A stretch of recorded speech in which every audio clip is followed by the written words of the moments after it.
Good evening and welcome to our webinar, Science Education in Connecticut, 2 District Successes During a Pandemic. We're really fortunate to be joined by staff from Winchester and Southington Public Schools to talk to us about what they've been doing during the pandemic in terms of science education, and they're going to share their best practices with you. Just a few reminders to those of you on the call before we get started. All attendees are in listen-only mode.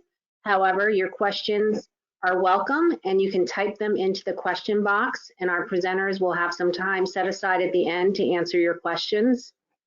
Additionally, this webinar is being recorded and it will be posted to the Connecticut State Department of Education's website. Right now, I'm going to turn it over to Melody Brady Shanley from the Superintendent of Winchester Schools. Melody, thank you very much for joining us. Good evening. Thank you for having us. My name is Melody Brady Shanley. I'm the Superintendent of Winchester Public Schools. I'd like to welcome everyone to Celebrating Science During a Pandemic. I want to first thank the State Department of Education and their respective departments for hosting this important topic tonight. Our introductions include tonight from Winchester Public Schools, Kathy Martin, 4th grade teacher with a focus on math and science, and Rachel Manzer is our STEAM coach, and she is focused on math, science, engineering, arts, and math, also focused on continual teacher support, curriculum and assessment development, and professional learning, all within the realm of STEAM. So you might be asking yourself this evening, why are we talking about science during a pandemic? Why now? Why science? Why are we so hyper-focused on this particular topic during the most challenging time in education?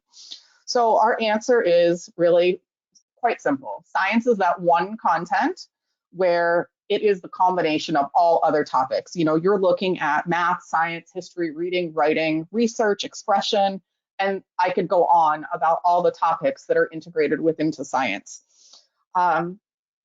Rachel, could you advance the slide, please?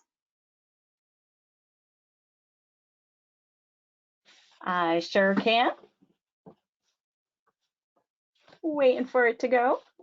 No problem.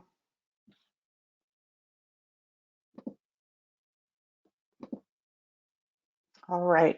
It's important to make sure that you take all of this conversation today into context. Every single district has their unique story. Ours has their own unique story. I'll share briefly kind of the context that Winchester Public Schools comes from. So we are a Commissioners Network and Alliance school district. That means that we've in the past had some difficulties academically that our districts worked really hard to overcome. We have a pre-K to 6th grade program. There are 3 schools within the district with 538 students currently. We have a large free and reduced lunch population sitting at about 58% across our district right now.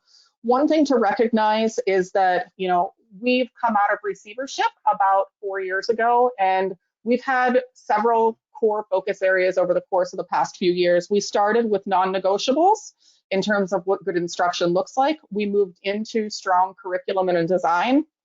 Then we focused on discourse. And this year, even though we're in the midst of a pandemic, we're focused on implementation of our curriculum with fidelity and fidelity to our pacing. So those are important things to be able to have in your head when you think about how we're designing our science program. Our overall setup this year has been in-person instruction. We've had just a few days where we've had to do distance learning. We've been really fortunate. In our particular setup regarding COVID, we have 1 grade level, a teacher at every single grade level that is a designated distance learning teacher.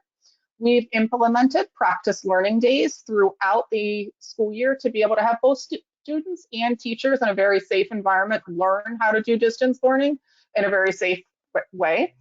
And I think our success around COVID this year is really largely focused on, obviously, our readiness as a district, but more importantly to that is the communication that we've had with families and staff and making sure that we're answering people's concerns in live time, not making people wait. So I think that's one of the keys that we've had this school year, to be able to keep in-person instruction for most of the entire first fall semester. So I want to turn it over to Rachel at this point. She's going to talk to you about how science has now been flipped upside down since March.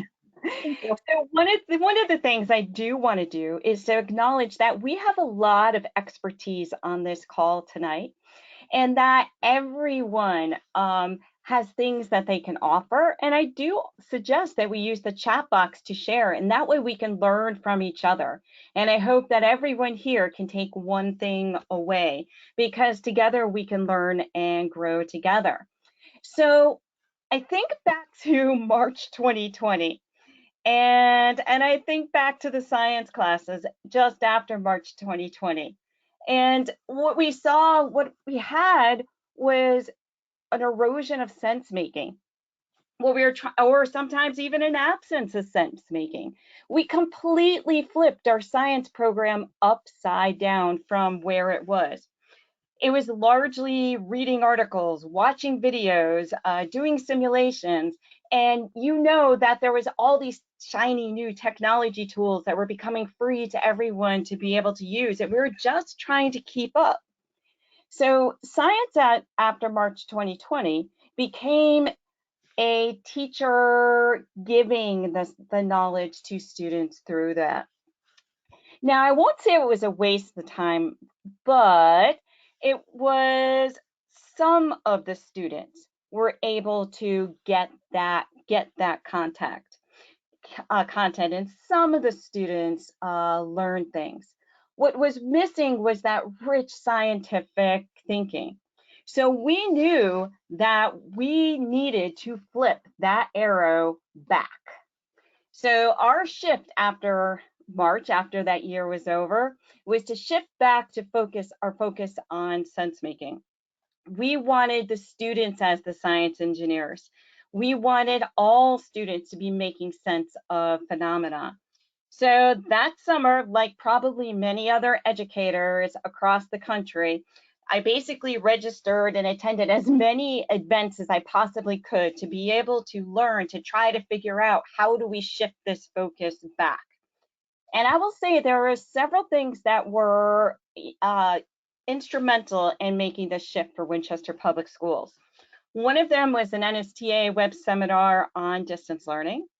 Another one was a workshop that I actually attended by Peter McLaren and Brett Molding that actually modeled how to make sense making come alive through distance learning. And the next one is a resource that I'm going to share with you that you're going to see throughout the entire thing. And that is teaching K through 12 science and engineering during a crisis. So our focus since the beginning of school of this year was to flip that arrow back, make teachers as the guide, make science accessible to all students, not just some, and to have our shift and our focus on sense making. So this resource that you're going to see referenced throughout the entire presentation for Winchester Public Schools became a foundational piece. It is a collection of research on how do you do science and engineering during a crisis. So let's see what we did. Take a minute to read this statement.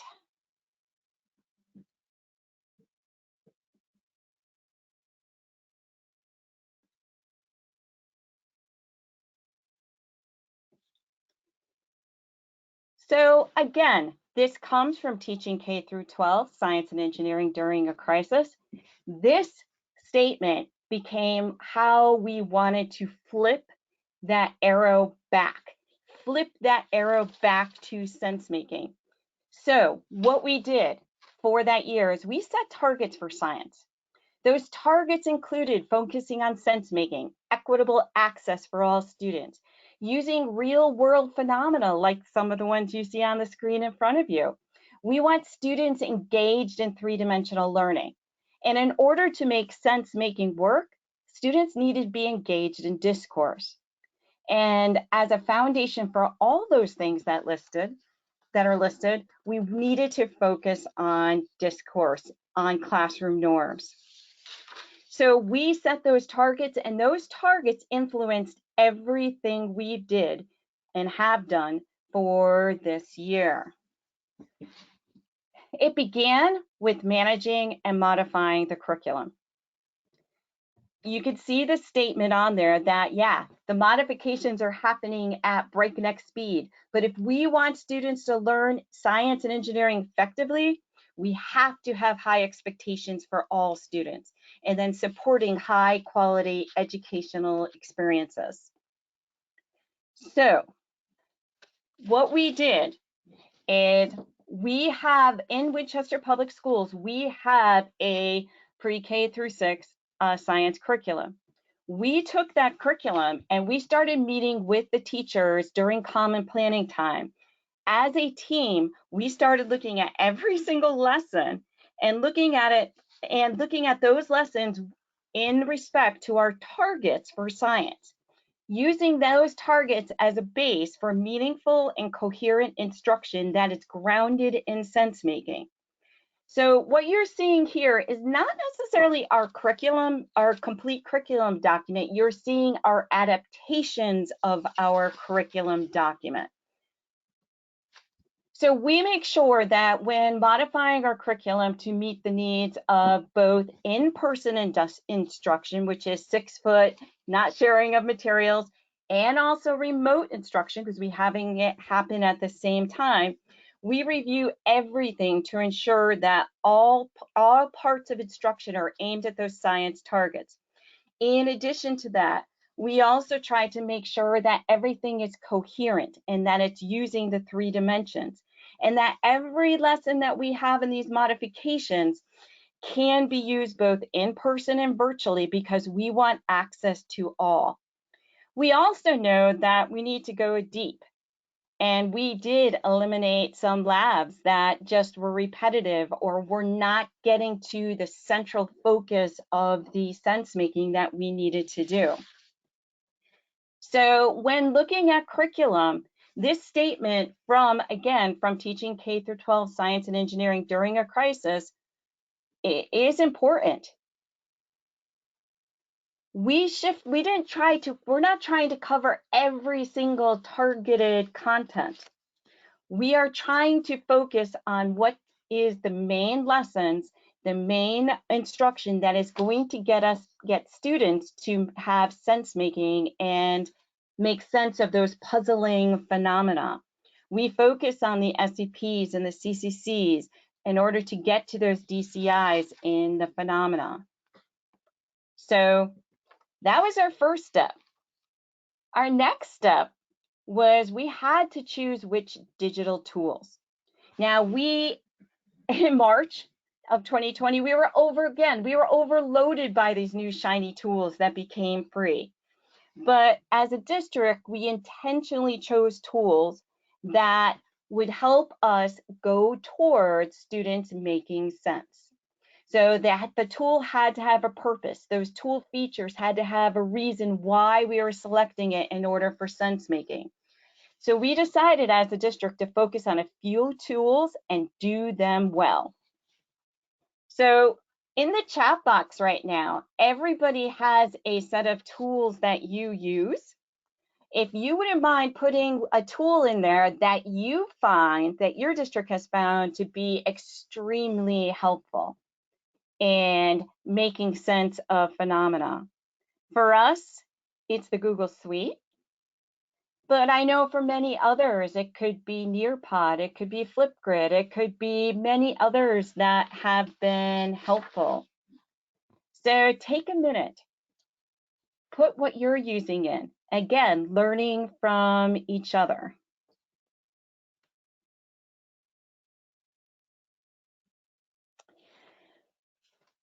So choosing a technology tool, making modifications and adjustments in managing the science curriculum leads us again to our targets.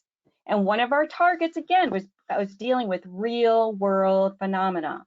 So on the screen that you are seeing, you're seeing examples of real world phenomena from pre-K through 6th grade. Again, we want to make sure that all phenomena is accessible to students regardless of which mode of instruction they are in. You're going to see these phenomena woven in the slides that are upcoming. So that way you can see examples of how the rich phenomena actually drove what we were doing. So this first grade example is an example of how we were using interactive Google Slides as the first graders were trying to go about creating their Notice Wonder charts about their observations of the moon. So when you look at this, and again, I should say these interactive slides are both used for our remote instructions, but also used for our in-person instruction. And some of this first graders' answers just like make me laugh. You know, they noticed that the dark moon looked like chocolate, or they saw the moon during the day. That was a huge conversation. Or, you know, some of their wonders, you know, why does it sometimes look like a banana and then an orange at other times? Or is the moon actually inside space? Or this question really surprised us. If the sun is hitting the moon and making it bright, then why is it dark outside? Not only did we use interactive Google Slides to be able to get at sense making, but we also used their science notebooks. And we used them whether we were in person or remote instruction. And in fact, the examples you were seeing in front of you contain both. These notebooks were sent home to the students that were remote. They work in them. We take pictures of them and share them. We show them on the screen. And you can see some of their first grade answers about what they observed for the moon. We also use Jamboard as a way to get at driving question boards. So with this phenomena you're seeing, this is a third grade phenomena on natural hazard. It is a local phenomena in which there was the flood of 55 actually hit the city of Winsted very hard. So we use that phenomena to drive that unit. But the students used a Jamboard. They come up with their notice and wonders, but then they use a Jamboard to create stickies of their questions. And then as a class, they sort those questions, and those questions drive the unit. Now, again, this is done whether it is in-person instruction or remote instruction. We also use Jamboard for modeling. In this case, you're seeing a fifth grade example of modeling, trying to figure out the energy flow within a meadow system. And on the other side, you're seeing a sixth grade example of modeling. This was done in their notebooks. It is also done on Jamboard, of how they think hail is formed. So one of the things I hope you're seeing is that the same things we've been doing in science class before March 2020, we have flipped that arrow and we're returning back to those things. We're just using the tools in a very purposeful way to get at that sense making. Another way we get at sense making is the breakout rooms. Discourse is needed to be able to support coherent instruction. It gives opportunities for students to work together. So the breakout rooms become a critical piece of our science instruction. All our investigations are driven by the students. Students learn by doing. We are learning by doing those SEPs and the CCCs to make sense of the puzzling phenomena. In this case, you're seeing an in-person example of the movement of shadows throughout the day in first grade. But remember, I said equal access to all. Here's an example of our remote learning. So our students that are at home are doing the same things. They are making sense of the phenomena. And if a student can't do it, well, our teacher that teaches distance learning does it with them. So here's another example of the teacher doing it with the students that are remote. So I'm going to turn it over to Kathy Martin, who's going to talk a little bit about fourth grade investigations. Thanks, Rachel. So I have an in-school class. So we've tried not to tweak anything we didn't have to. We do have to maintain our distances. However, what you're seeing here is very student-driven investigation. At the fourth grade, in this unit, we talk structure, function, and processing information. And we're at the point in the slide that you're seeing right now where we had been discussing ears. So the little guy up in the left corner was one of our examples. We started with what we would normally do as a gallery walk, which turned into me putting all the slides of the ears up on the smartboard, so everyone is still sitting in their seats and at a distance, but they were still able to create their notice and wonder charts. And instead of coming together in a circle from their seats, I created the charts of their sharing. So everybody still heard all of their information, all of the ideas, and those charts are still around the room for everyone to see as we continue on with our investigation. So what they did was they had a set of materials that we provided for them, and these materials were sent home to the distance learning students. So they had the exact same materials we were using in the classroom. And what they needed to do was design and then create and then test their ears. Same as the previous year, but just a little bit different because of our COVID restrictions. So what they did was I showed them their materials, and you can see in the bottom to the middle and the left picture, they've got their paper plates and their cups and all different size materials, their own scissors, their own space. Everyone has their own desk area spread out throughout the classroom. They're creating their ears. And from that point, walking around and watching them, it was very much like always. So it was really nice that we could create that and have it going on in the classroom as normal as possible. Everyone has their masks on, and it went off without a hitch, really. I'm amazed at students. They just keep going on. I'm usually the one that has glitches. So they did a great job. Our at-home students did the same thing. When it came to testing, at home was a little bit different. The top right corner would be my students testing their ears. So what I did was I put music on in the front of the room, so the sound, the noise is only coming from one direction, because the idea was, why do animals have the ears they have and what purpose do they serve? So my students turned and faced in all the different directions of the compass rose, and they were fascinated by, oh, when my ears are facing toward the smartboard, I can hear the music, and when I turn around, I can't hear it as well. So it went along just as smooth as it did at home, and it was really pretty awesome. For some of our investigations, our distance learning teacher would do some videos of things that we did in class, so that they could see the exact materials that couldn't get sent home. So that was a little tweak that we had to do at that point. But with every student socially distanced, still being able to do the same investigation at home as we were doing in class, the kids are always loving science. They can't wait to do science, and I've heard no difference in their attitude about science this year. We worked very hard to make it as real as it was when they were in person, and the enthusiasm continues. I don't think they really notice in some situations, even though we're the ones being very cautious at times. So the discourse circle is the only thing that's created a bit of a challenge for me. We can't really come together as closely, but we still managed to, form a little bit of a circle at our own desks and still have those conversations. It's just tweaked a little bit. So we're tweaking what we have to and carrying on. So Rachel, you're up for kindergarten? I'm up for kindergarten. Let's do this. So with kindergarten, this is an example of how we're still doing engineering. So if you look on those individual desks, you're going to see that, there's their designs, their building. Each student has their own materials.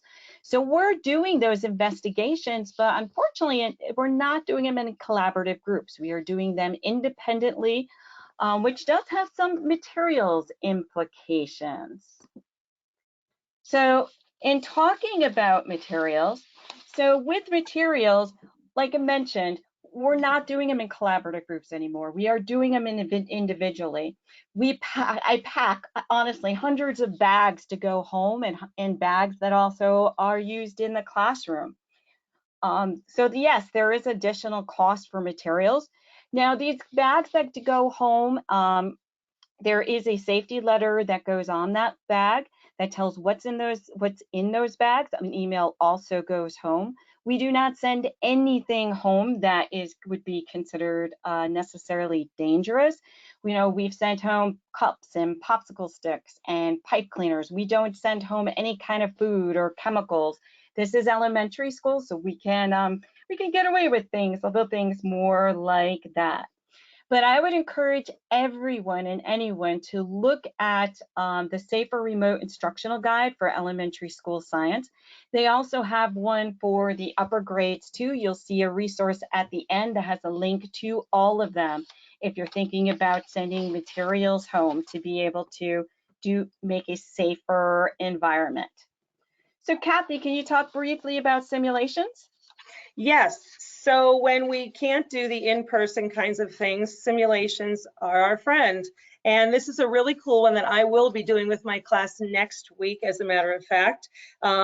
It's just another way, another tool to use to help make sense of our phenomenon. In this case, the 4th grade simulation has to do with the transfer of energy. And so my students will be looking at insulators and conductors and trying to light the light bulb and further our discussions as they go through this simulation. It's also ideal because students, we can't send wires and glass light bulbs and things like that home to students. So we're using simulations like this in order to help them figure out the phenomena, which in this case is the transfer of energy. And they love it. They love it. We actually have to put in a 5 to 10 minute just play time so that they can get it out of their system, because otherwise they're not following along. And that's really tricky when I'm trying to teach from a distance. And again, the selection of the simulations are purposeful. They're getting at, can you get at sense making? And I should also say about materials that, there are sometimes some investigations we don't do because we may not have enough materials. The materials are not safe to send home. Do we have a simulation to be able to cover that? So there's a lot of thought that happens, and that's why that managing and modifying curriculum is important. The last tool that I'm going to share with you that we do use is the use of choice boards. We found that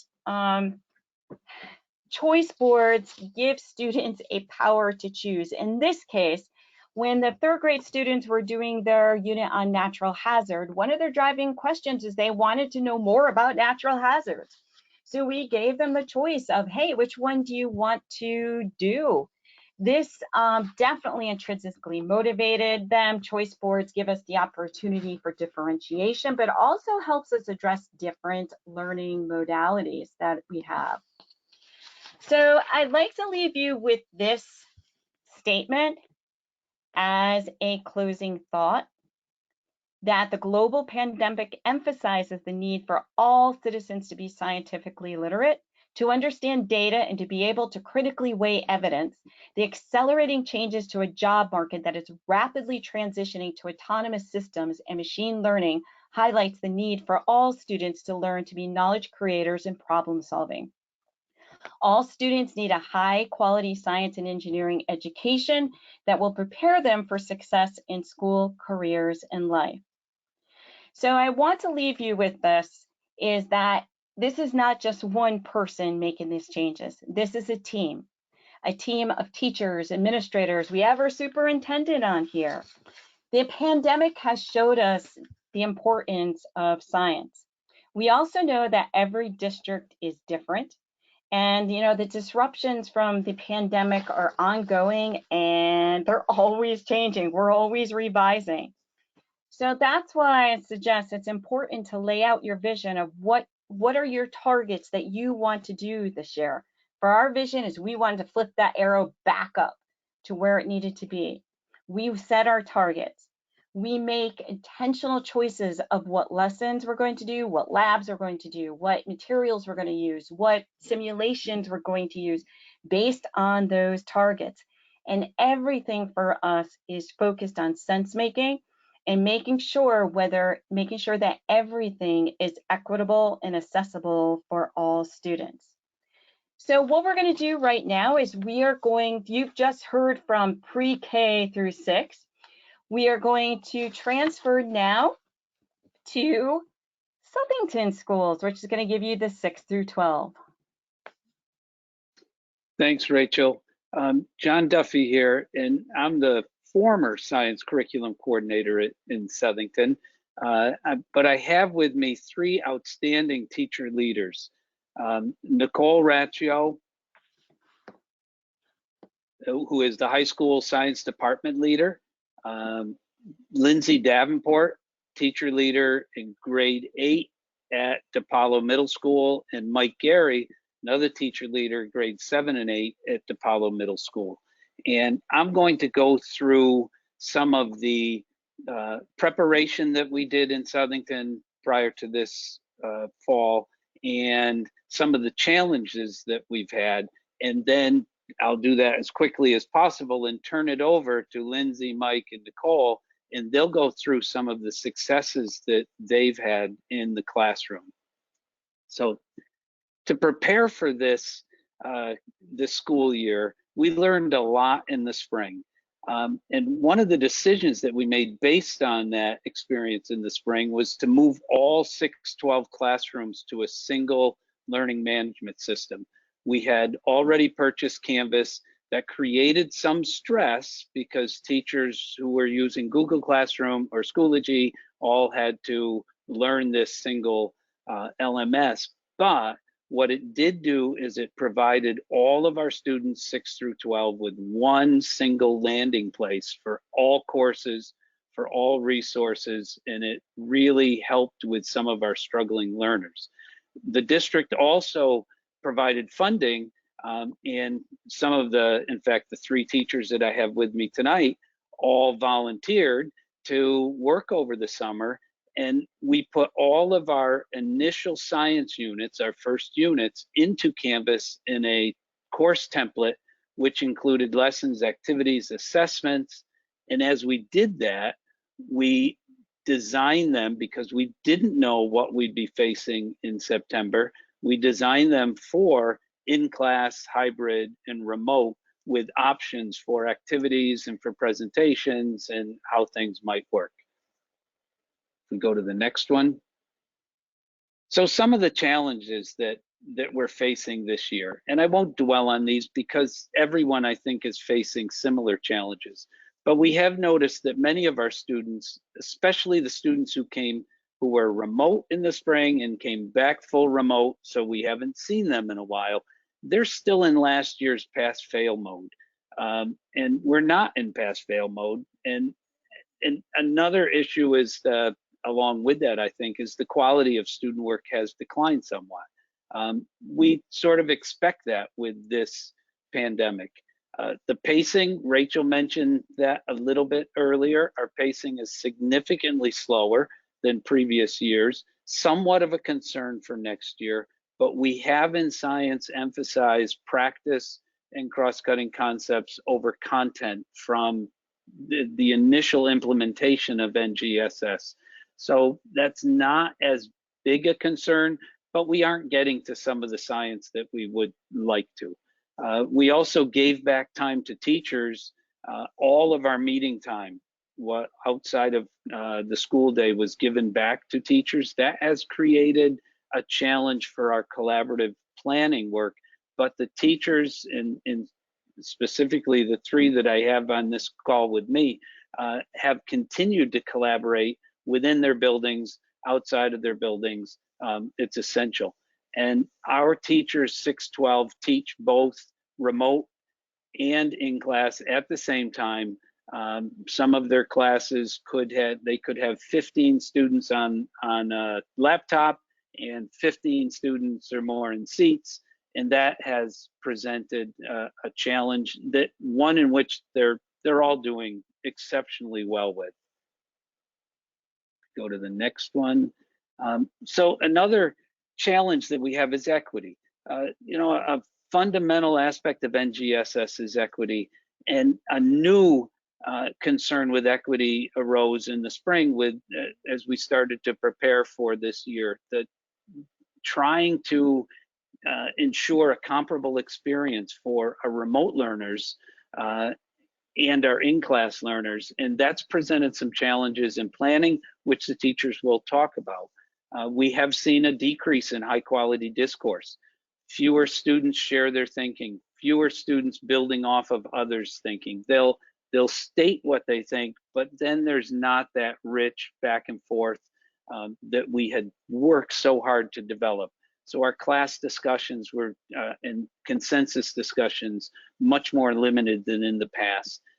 We've found it's difficult to maintain what I view as really high quality NGSS instruction that the teachers have worked very hard to master.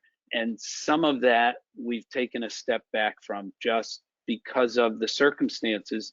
But we realize there will be work to do next year. So when all those students come back to the class, we will take a step back and we'll reintroduce what our discussion norms are, and that face-to-face is going to be brand new for some of our middle school and high schoolers, or at least feel brand new. We're also intent on building that classroom community that's inclusive of all students, including our remote.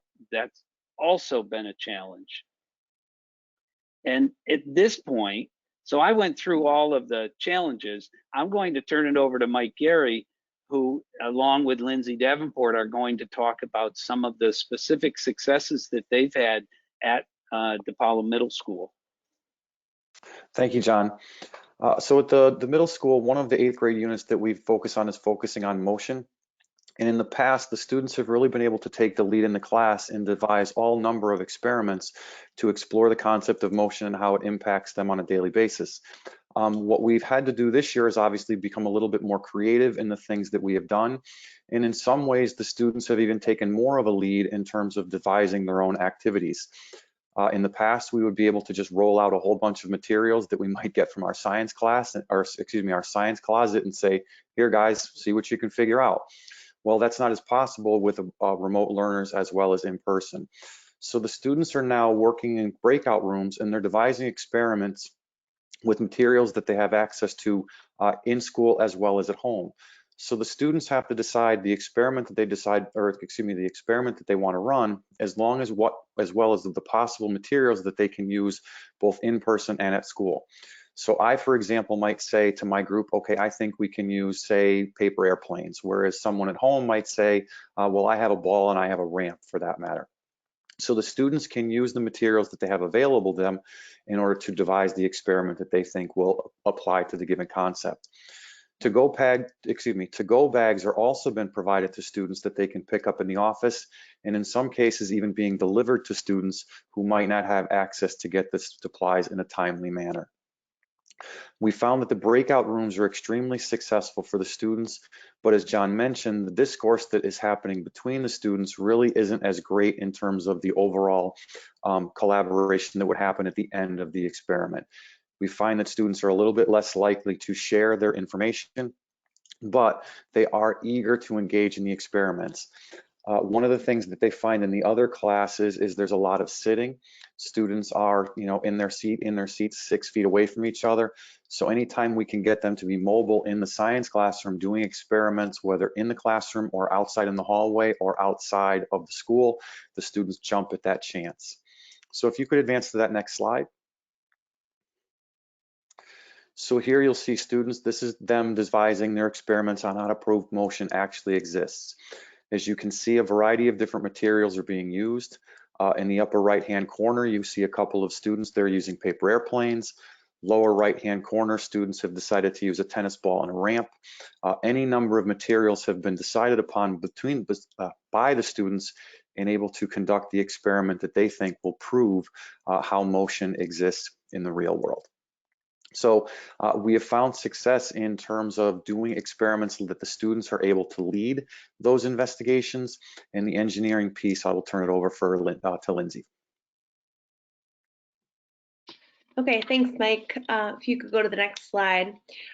So to continue with that, we're kind of moving into the forces and interactions piece of our unit this year. And our initial phenomenon was a cell phone breaking.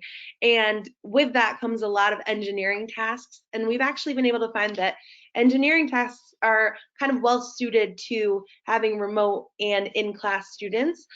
Because we're able to replace these kinds of hands-on investigations that we might have done where we would give them a procedure based on student-driven questions and give them the materials like Mike said. With an engineering task, we can give them the constraints, basically ask them for a solution to a certain task, but they can complete that task with any kind of material that they have available to them. And I'll discuss that a little more as far as constraints. So materials and constraints can vary between class and remote with the goal of reaching equity. Obviously, we want everyone to get the experience. It doesn't have to be equal. So the slides you're gonna see next with the photos will show that through some of our engineering tasks, we have been able to offer different options for kids at home.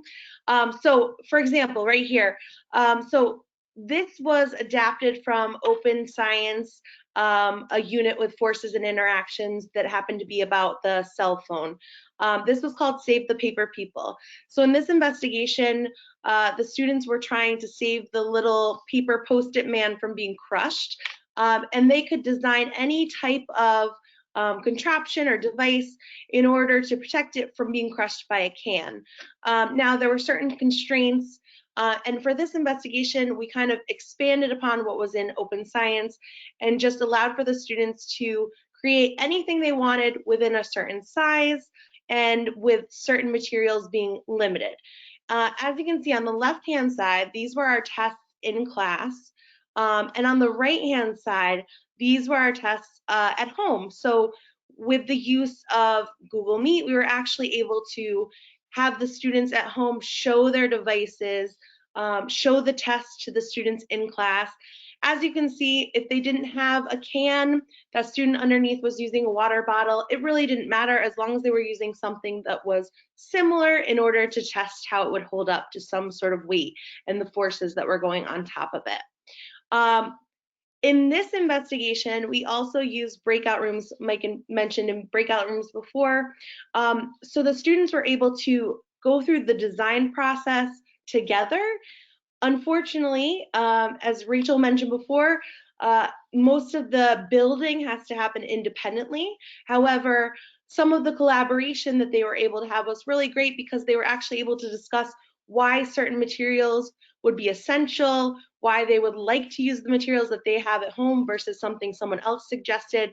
So it actually worked out really well, and the conversations were almost better because of it, because they had to kind of discuss which materials would work better even though their partner was suggesting using something else. If you could go to the next slide.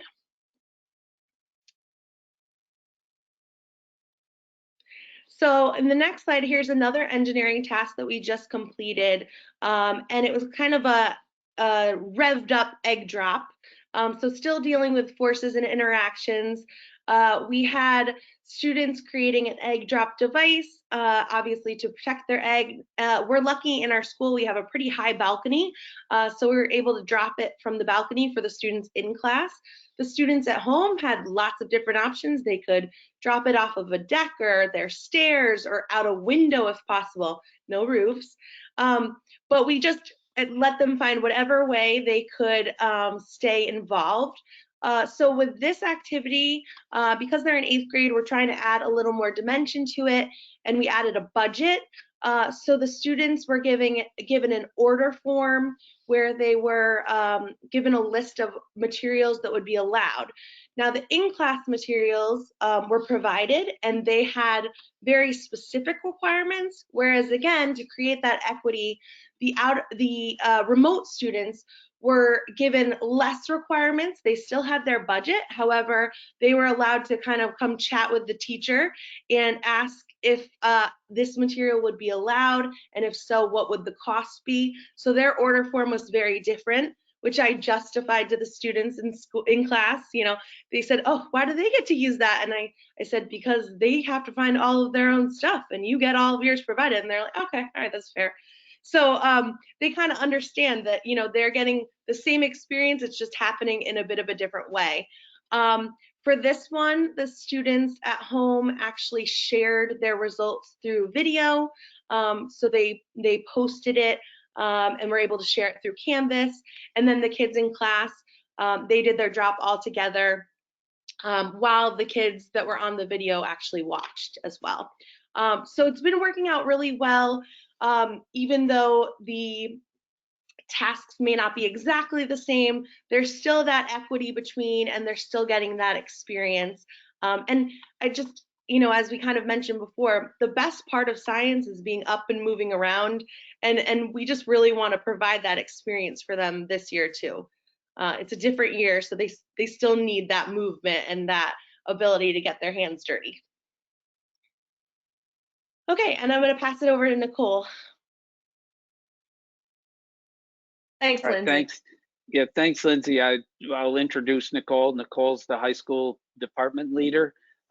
She has a lot on her plate, but was going to share some of what's happened at Southington High School in some very creative ways that teachers are still doing that high quality NGSS instruction. So there you go, Nicole. Thanks, John. So at Southington High School, the one thing that helped us immensely was the work that John facilitated in the summer, and the fact that we all moved to one learning management system.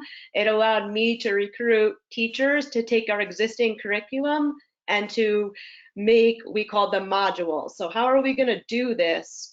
And we want to do it in a way that we're going to continue to implement the NGSS instructional strategy. So we want to make sure that we're ensuring equity within these modules. We want to make sure that we're still collecting questions to drive our instruction. We want to make sure we're still doing things in terms of sense making, which you're hearing a lot in this presentation, and utilizing summary tables to have evidence-based discussions. And then we also wanted to make sure that students are still involved in the modeling process, because that's a huge process in sense making. So I'm going to go through a couple of examples from teachers that couldn't be here at from the high school level, just to show how they've gone about adapting our curriculum. Majority of our students at the high school are full remote, and we are teaching both remote and in-person simultaneously. So the challenge of equity is huge. We want to make sure that the students that are in front of us and the students that are home are getting the exact same experience or a comparable experience. So these are courtesy of one of our teachers, the students investigating light at home. I didn't include the in-person, and the students investigating motion at home. So those were upperclassmen from a physics class and environmental science class. And you can go to the next slide. And our chemistry teachers actually made a good effort to conduct their experiments at home as well. So that's a chromatography investigation as well as a concentration investigation. So one of the huge priority is what are the investigations that we're going to keep because they're aligned with our phenomenon, and how are we going to do that so they're equitable to all students? And that took a decent amount of work, and we did put together to-go bags for our remote students. In this case, for chemistry, they made an effort to make sure that they tried to use equipment that was accessible at both students at home. Like you have a marker. I think some of them had to pick up some of the paper at school on a need be, but most of them were stressed. We have this at our house. We basically don't have to come to school to pick things up. You can go to the next slide. In terms of sense making, this is huge, and we're still struggling with this, to be honest. But we're playing. Summary tables, we've still maintained. Many teachers are doing them a variety of ways. One way is to use the Google Suite. So students are put into breakout rooms. Each breakout room is responsible for filling out, a row on a table. And there's two examples that are here. The top example, the students filled out a row, and the first, and then the next column, they put down where do we want to go next? What are we still wondering? And then the teacher came back and basically took pieces of, okay, so of all of those, I believe in that case, the students voted on which their top rank ones, and then we said we have to include everybody's idea, so took pieces of everybody's to construct one response, and then look for patterns, I believe, in the questions to figure out where to go next. In the bottom example, a similar format, except in that case, we just looked for patterns. So what pattern do we see in all of them? And then we took those sentences out that were patterns, and we constructed one response that we kept as our summary table. We struggle with, as many districts do, but this seems to work. And in the breakout rooms, we're getting some of that sense making, even though when we come back into the large group, it's a little bit quieter. You're still getting to opportunities for students to share their thinking and evidence-based discussions in the small breakout rooms. You can go to the next slide. In terms of modeling, the one teacher really does this, except, I mean, we all struggle with how do we do models. So one teacher was using Jamboards to do models, and in this case, they were doing modelings to figure out what determines how your heartbeat is affected by motion, and how is your heart beating, what's causing it to be faster, what's causing it to beat slower. So the students were constructing a model on a Jamboard, and then what the teacher did is she put questions. So she hand wrote the questions on the students' models, and then the students reviewed their models and shared with the class, okay, so what questions are most interesting to you? And then they had a discussion about where they're actually going next from the models that they made. And once again, attempting to make sense and using our questions to drive what comes next. In all classes are trying to implement models, summary tables, as well as to ensure the equity components with the investigations. And we're figuring it out, and everybody's doing an awesome job. And I think that by the end of this, we'll have it figured out, and we'll be better in the long run moving forward, because now we're really value the fact that the students have to make sense of these for their scientific knowledge. Thanks, Nicole. And I'll just finish up with that first slide again, that our contact information is listed on that slide, which all of the attendees have as a handout. All three of the teacher leaders will welcome questions if you have them and we don't get to them this evening.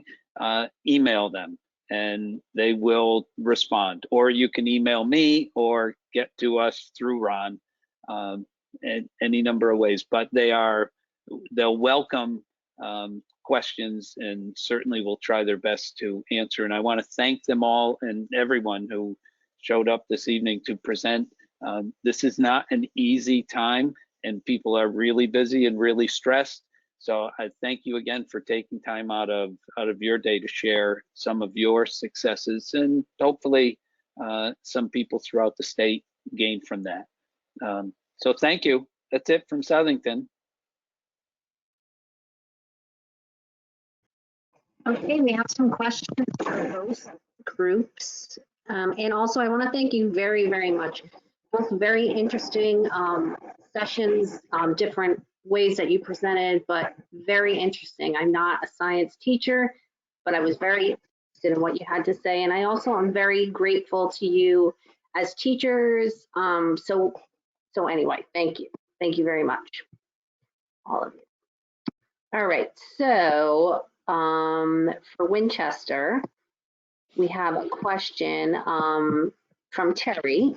Wonderful that WPS teachers were already implementing student-driven investigation when the pandemic started. But for schools not so far along in the shift toward NGSS, what suggestions do you have to move science teaching and learning ahead? That is a great question. And I say I have my crew here that can pop in at any time to help address that. But, you know, we wanted to, for schools that may not have been driving, you know, student-led investigations, you really still want to pose phenomena and have the students make sense of those phenomena. You want to stem up their curiosity. If they're questioning, then you're getting at a big part of the science. You want them to question, you want them to wonder, you want them to use those practices. I don't know if my team would like to jump in on anything else. I think also critical to that is, you know, the amount of support that teachers are having. Science for an elementary teacher is one of those uncharted territories. There's a ton of training around literacy, a ton of training around math and writing. There's not a ton of training around science. So I think it's important to be able to have those rich discussions at your district level or at your school level leadership to be able to talk about, you know, what type of supports can we get to be able to encourage more science and PD in that area. If you look at the data and the research around it, there's multitudes of data out there to be able to say, you know, the impact that science has on improving both math and literacy. So this isn't just about science, it's definitely about the overall improvement of all. And that was kind of the impact, the way that we went about it within our district, was making sure that science wasn't an add-on course, that it was considered to be a core course, just as equitably of important as math, reading, and writing.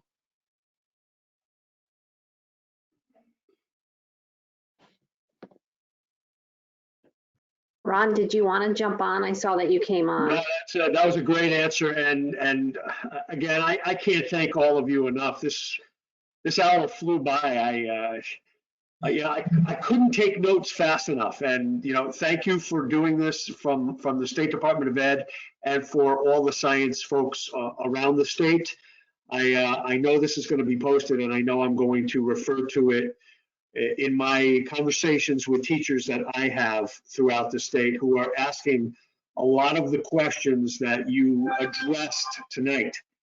So again, thank you. Any other questions that we can get to quickly, Michelle?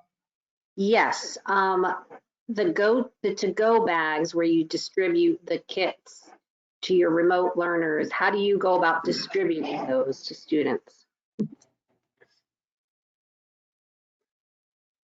Well, we probably both can answer that question. So yes, we have go home bags, but like I mentioned, that safety piece is really important, that we do have a safety letter that goes home, that gets emailed out, that also goes home with the students, saying what's in those bags. We're very aware of not putting any chemicals or anything at home in the bag. Those go home bags are extremely important for us because they provide equity. Not everybody has those resources, that materials they have at home. So that way the students all have the same thing, whether they're at home or at school. For us, the distribution it is a parent pickup. There is a set of time period during the week that the parents can go and pick them up. However, if transportation is an issue for a family, we can drop materials off to those families too.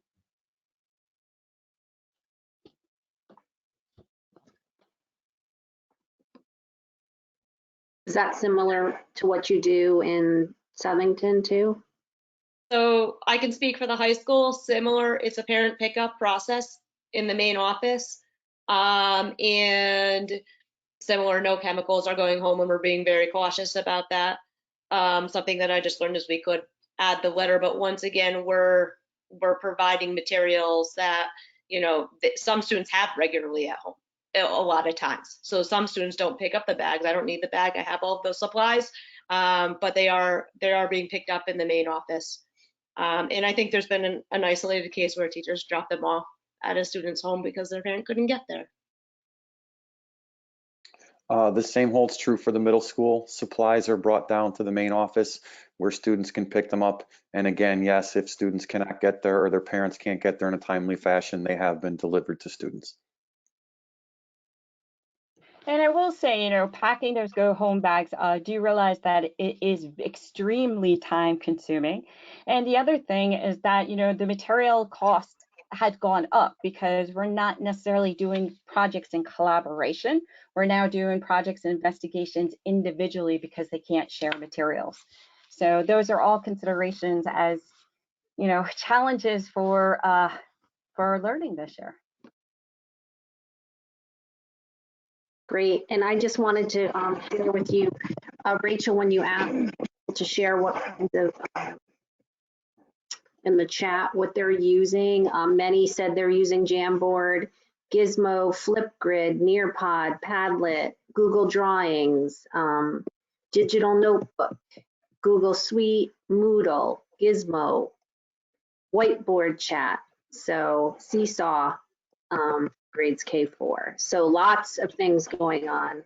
I know with my kids, they use many of those as well in their instructions. So as I said before, thank you so much for sharing with us. It's been very interesting, and we're really appreciative of the work that you're doing on behalf of your students and your families. And thank you on behalf of the State Department of Education for presenting tonight. So I hope everyone has a lovely evening. And as I mentioned, this webinar will be posted to the CSDE website for those of you who know colleagues who might have missed it, and they can catch it then. So have a great night, everyone. Thank you.